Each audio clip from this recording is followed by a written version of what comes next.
monasteries that he did live at was called Pomosa, and that's where our own Samusunim came in contact with him. Pomosa is a really magical temple. It's one of the big ones in Korea, and it's actually at the base of a big mountain there. And there's a legend that on a big rock at the summit of that mountain, right at the base of the rock, there is a golden well. And in that golden well, there is water that never dries up. And over the centuries, it has never dried up. It's said that the water has magical properties. And also legend has it, it may be true, that a golden fish one day flew down from heaven to live there and lives there still. That would be a nice place to visit someday. I'd like to see the golden fish. The other thing about Pomosa, which is interesting, is both in the 16th century and the 20th century, that monastery was really influential in turning away Japanese invaders and keeping Korean culture, Korean nationality, and Korean Zen Buddhism alive in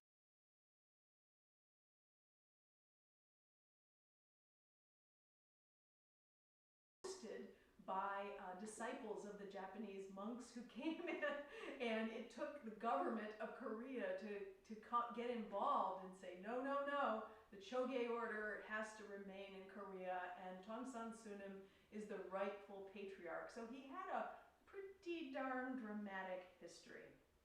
But I like to look at the humanity of these folks. I think it's important to do that. Many of us have done like Ancestry.com and the various ancestor pieces, and part of the reason we do it is to get a better sense of who we are in relationship to these people. And so I don't know whether Tongsan Sunim wrote poetry, but I've been studying the poetry of some of his counterparts who were also patriarchs and Zen masters in Korea. One of them I'd like to share with you is by a fellow named Jingak Haeshim, who lived long before Tongsan Sunim. He lived from 1178 to 1234, definitely in the Wayback Machine. He was also a national patriarch, but he wrote this beautiful poem that I think still resonates today, and I wanted to read it to you. It's called Responding to the Poem on the Place of Enlightenment. Fish and dragons live in the water without being aware. And they move around with the currents and the waves. Since from the beginning they never left it, they neither gain nor lose. If there were no delusions, then when might enlightenment come?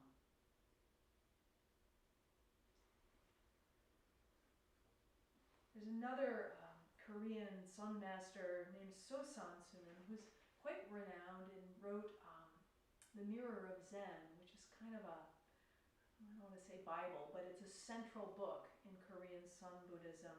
He lived from 1520 to 1604 and also was a national patriarch. He writes this poem, which I love. To the Venerable Neung on Pungak, bamboo breeze, the moon and pines, they know each other, free to exist no matter whether sitting, lying, or walking. The Buddha of complete enlightenment can heal the traveler's ills.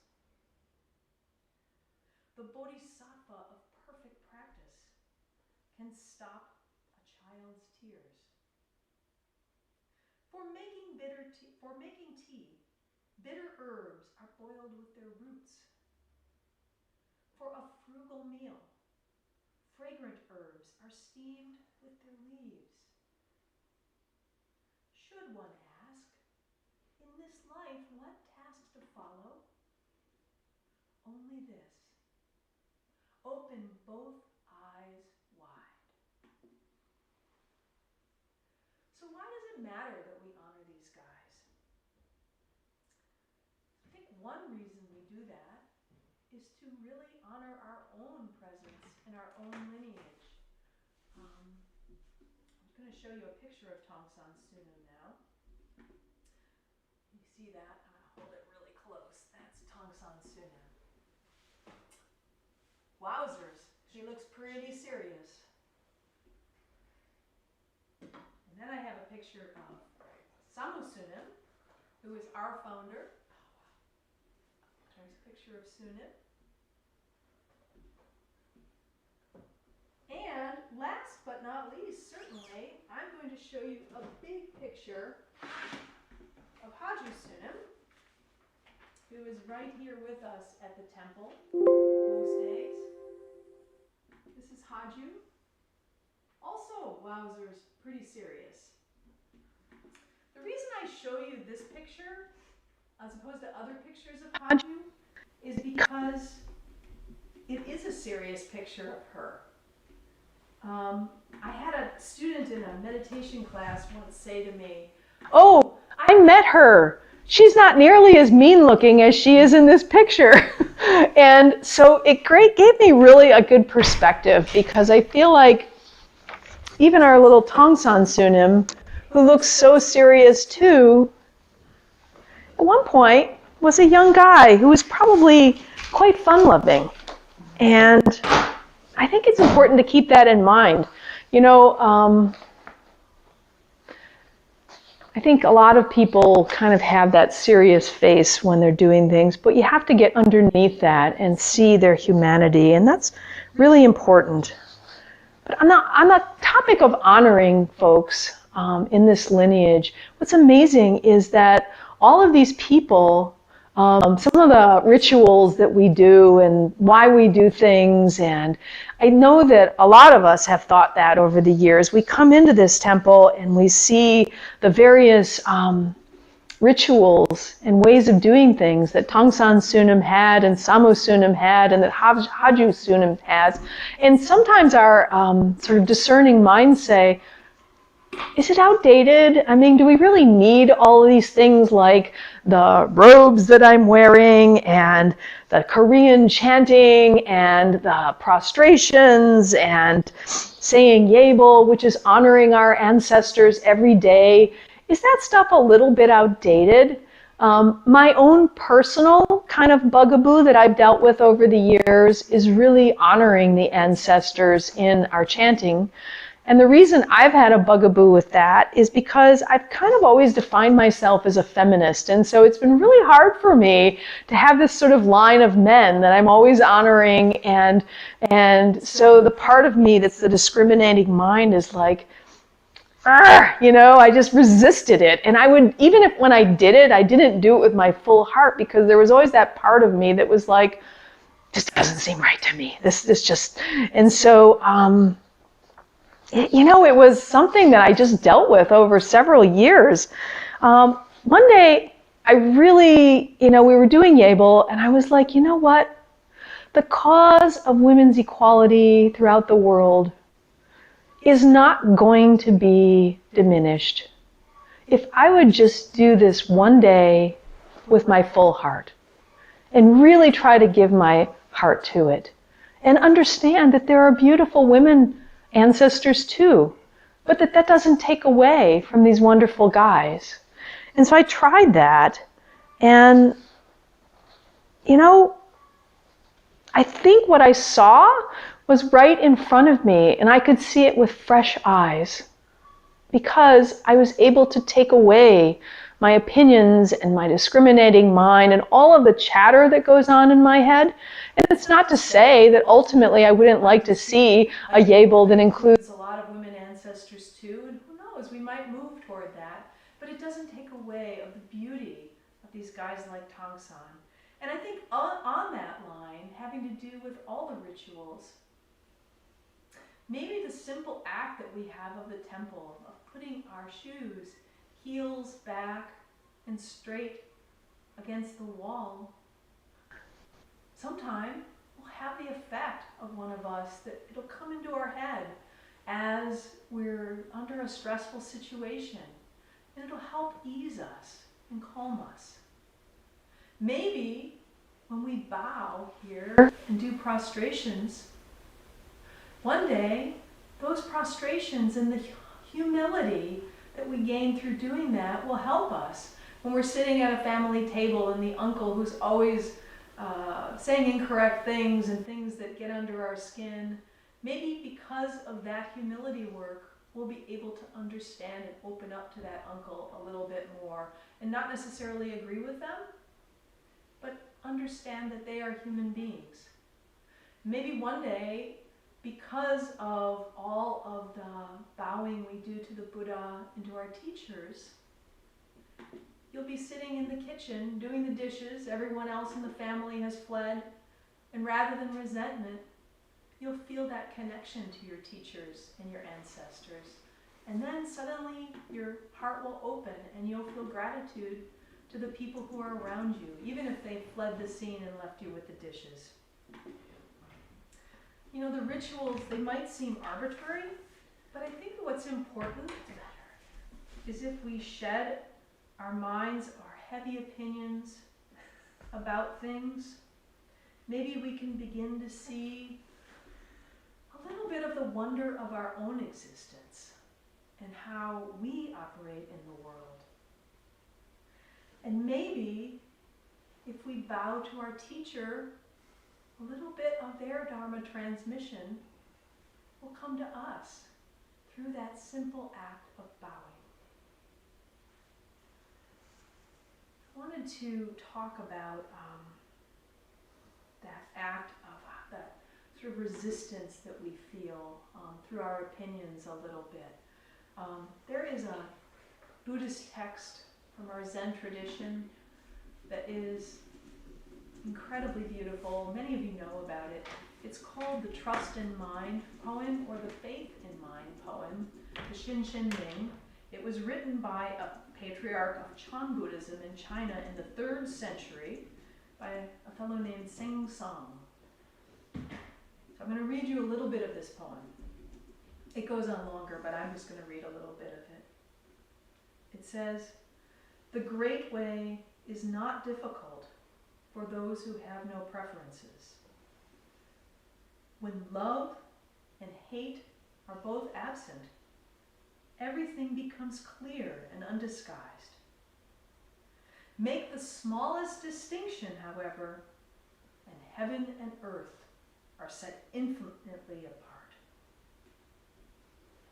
If you wish to see the truth, then hold no opinions for or against anything. To set up what you like against what you don't like is the disease of the mind.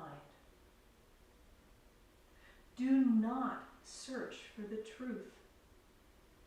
Only cease to cherish opinions." I'm going to read that last sentence again. Do not search for the truth. Only cease to cherish opinions. But, we always have big buts. Our critical mind is wired to take over, so we go to those places of like, well, that might sound good, but that certainly doesn't work in this situation or that situation. And so we end up, I don't want to say tangled, but in our corners with our opinions. And it's hard. I think what he's getting at with this poem is that it's really hard to see beyond our opinions once we get entrenched in them. And part of what's so fascinating about this poem is the tensions of the opposites it brings up. Love and hate, heaven and earth, truth, opinions. They want us to sort of hold that tension. I think the author wants that. And when you see others, they also bring up those tensions that we have to practice with and play with. It's not with our critical mind that we can sort of let our opinions go. So the Buddha also said this when he was talking to his disciples. He said, "Do not be elated by gain or dejected by loss. Do not be elated by praise or or dejected by blame. Do not be elated by pleasure and dejected by pain. In our more modern history, not so modern, but in our English language history, we kind of see this too. Shakespeare actually did this a lot in his writings. He talked about things like cold fire. Cold fire. Loving hate is something that also comes from Shakespeare. What is loving hate? To be or not to be is the Shakespearean phrase that we all know. Is that an answer or a question? It's that tension of opposites that they want us to really practice with. And that's what the author of the Shinshin Ming saw as well, I think. So when we consider it, when it says faith in mind, it's not faith in something or someone, but it's sitting, being the act of sitting itself, without our names or our stories involved.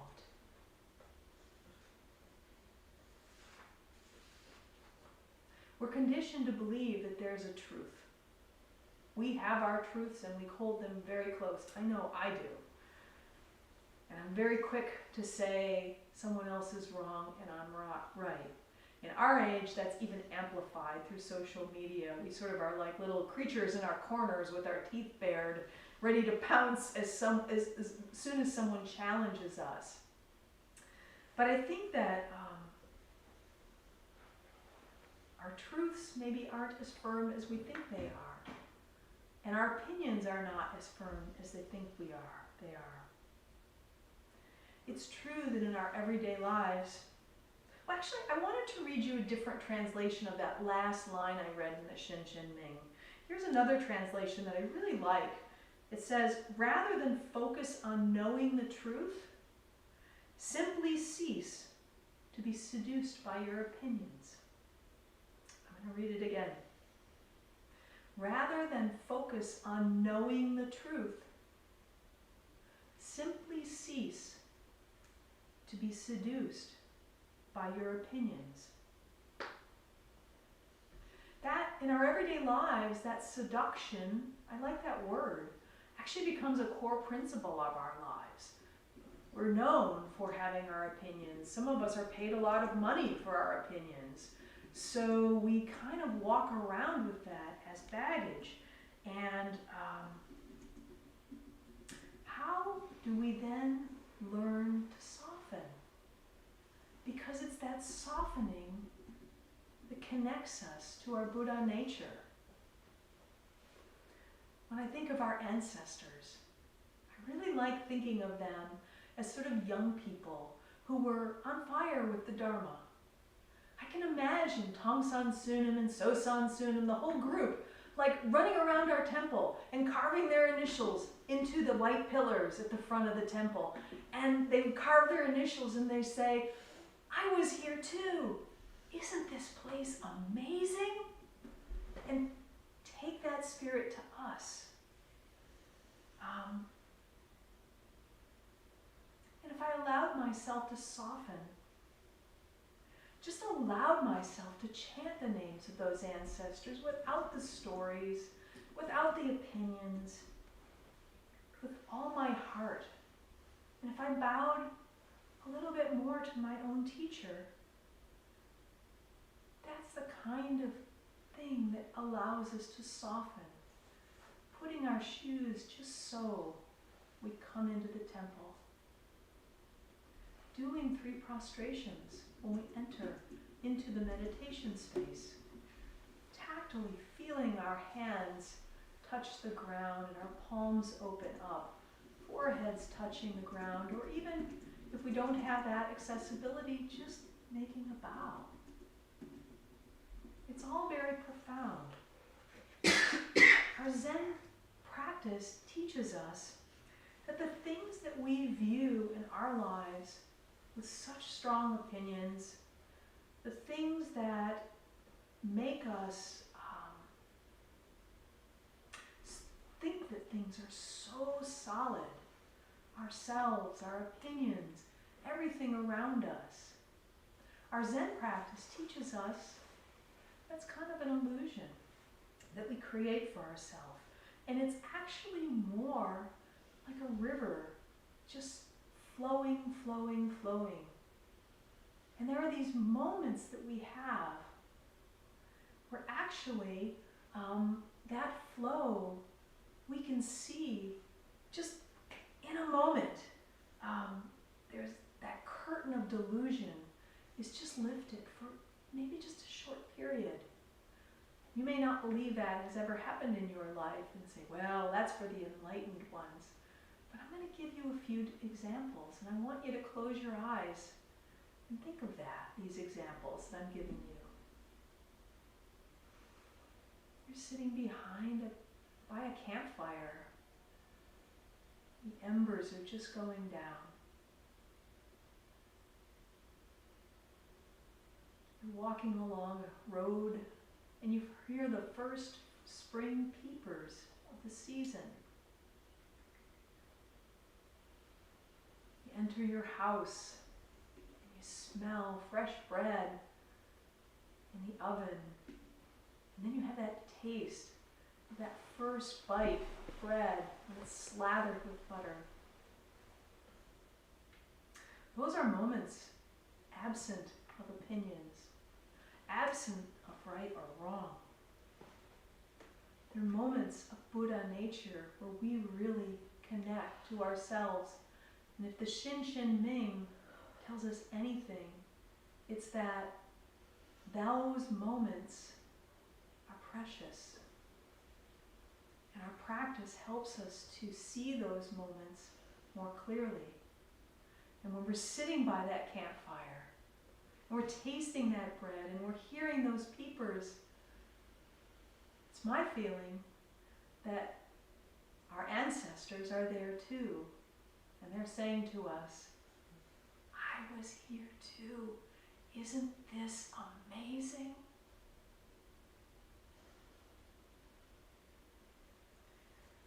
I want to end today with a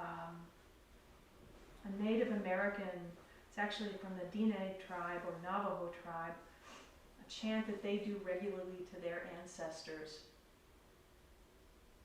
As much of the poetry and prose I've read from our ancestors in the Korean Buddhist Son lineage, I think they would enjoy this too. So I ask you to put yourself in a straight position, hands in hapchang, eyes closed. And we'll do this prayer together.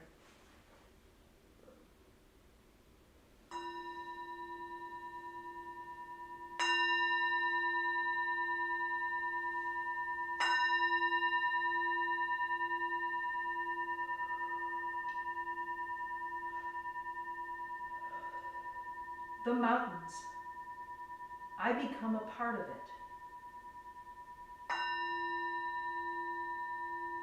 The herbs, the fir tree, I become a part of it.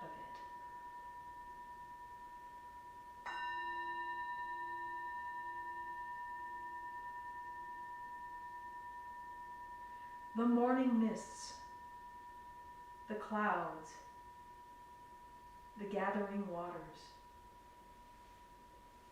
I become a part of it.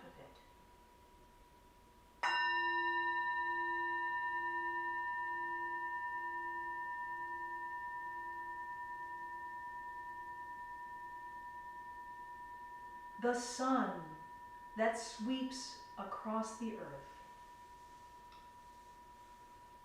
I become part of it.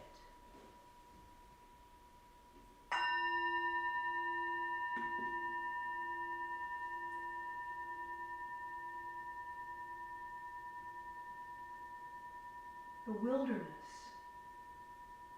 the dewdrops, the pollen, I become a part of it.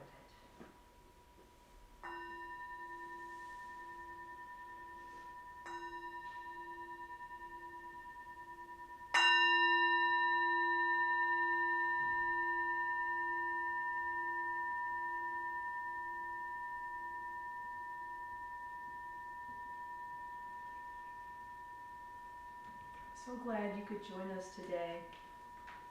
I have a few announcements for you.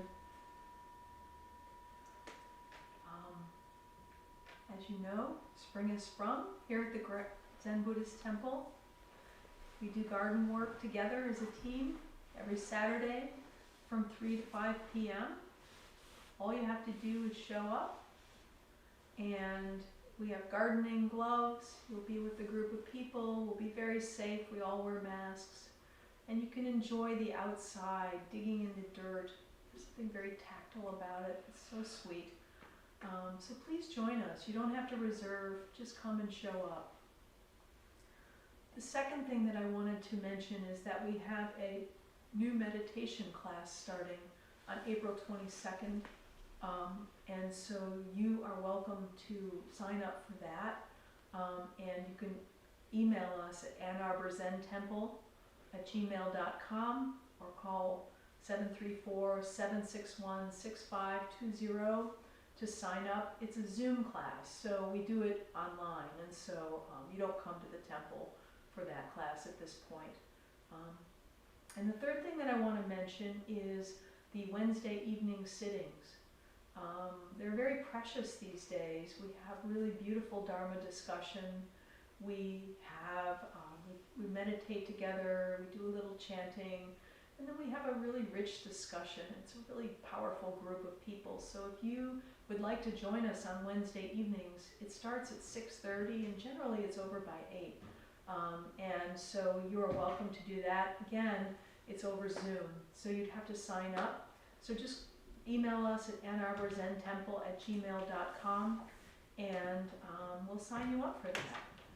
Lastly, I just want to say thank you so much for your support for our temple, keeping it alive during these difficult times when we can't get together. We are so looking forward to the day we can come and embrace each other and sit together and chant together and be a Sangha in person. But right now we have to make do with being a Sangha over the airwaves. And so we all are so appreciative that you help us to stay alive during these times and to thrive, actually. So with that, we're going to end with the 4 great vows. So repeat after me. All beings, one body. All beings, one body. I vow to liberate. I vow to liberate. Blind passions, one root. Blind passions, one root. I vow to terminate. I vow to terminate. Dharma gates, one mind. Dharma gates, one mind. I vow to penetrate. I vow to penetrate. The great way of Buddha. The great way of Buddha. I vow to realize. I vow to realize. Have a great day.